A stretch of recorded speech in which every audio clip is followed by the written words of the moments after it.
Malaysia প্রবাসীদের জন্য এবার সুখবর দিল মালয়েশিয়ার প্রধানমন্ত্রী আনোয়ার ইব্রাহিম। মালয়েশিয়ায় যারা নিবন্ধন করেও যেতে পারেনি, সব প্রক্রিয়া সম্পন্ন করেও যারা যেতে পারেনি, তাদেরকে মালয়েশিয়ায় নিয়ে যাওয়ার ঘোষণা দিয়েছেন মালয়েশিয়ার প্রধানমন্ত্রী আনোয়ার ইব্রাহিম, যিনি বর্তমান বাংলাদেশে অবস্থান করতেছেন।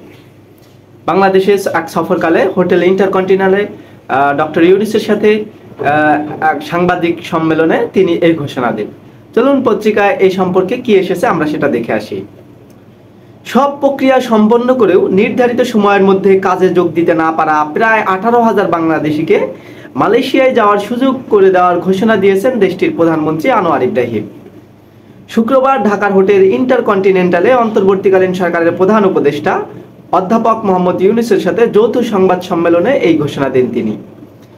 দুদেশের অর্থনীতিতে প্রবাসী বাংলাদেশিদের অবদানের কথা তুলে ধরে আনোয়ার ইব্রাহিম বলেন, যখন আপনারা আমাদের কাছে আহ্বান জানিয়েছেন 7,000 বা তার বেশিদের বিষয়ে বিবেচনার জন্য, যারা নিবন্ধন করেও রাজনৈতিক অবস্থায় এখানকার অভ্যুত্থানের কারণে যাওয়ার সুযোগ পায়নি, আমি তাৎক্ষণিকভাবে সেটা বিবেচনা করেছি।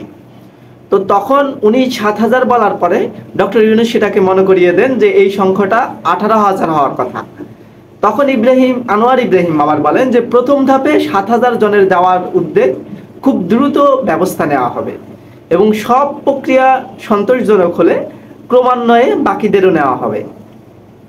চলতি বছর নতুন পুরাতন বিদেশি কর্মীদের কাজে যোগ দেওয়ার জন্য 31 মে পর্যন্ত সময় বেঁধে দিয়েছিল মালয়েশিয়ার স্বরাষ্ট্র মন্ত্রণালয়।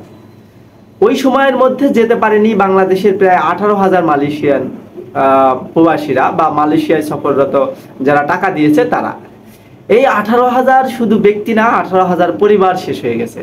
অর্থাৎ এরা প্রত্যেকেই দেখা যাবে খোঁজ নিলে যে 4.5 লাখ থেকে 5 লক্ষ টাকা করে দিয়েছে যে দালাল অথবা যে এজেন্সির মাধ্যমে যেতে চেয়েছে, কিন্তু তারা যেতে পারেনি। তাদের কি ধরনের এক ভয়ঙ্কর অবস্থা তৈরি হয়েছে, আপনারা যারা বিদেশের জন্য টাকা দিয়েছেন আপনারা ভালো বলতে পারবেন।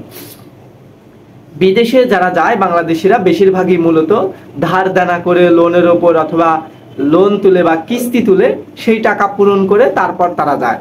যখন তাদের টাকাও তারা ফেরত পায় না, মালয়েশিয়ায়ও যেতে, সব প্রক্রিয়া সম্পন্ন করেও নির্ধারিত সময়ের মধ্যে যেতে না পারা এই বাংলাদেশি আবেদন প্রত্যাশীরা তারা কি ধরনের পারিবারিক নিদারুণ কষ্টের মধ্যে এবং বিভিন্ন ধার দেনার ভিতরে আছে, এটা কেবলমাত্র তারাই বলতে পারবে যারা বিদেশের জন্য টাকা দিয়েছে।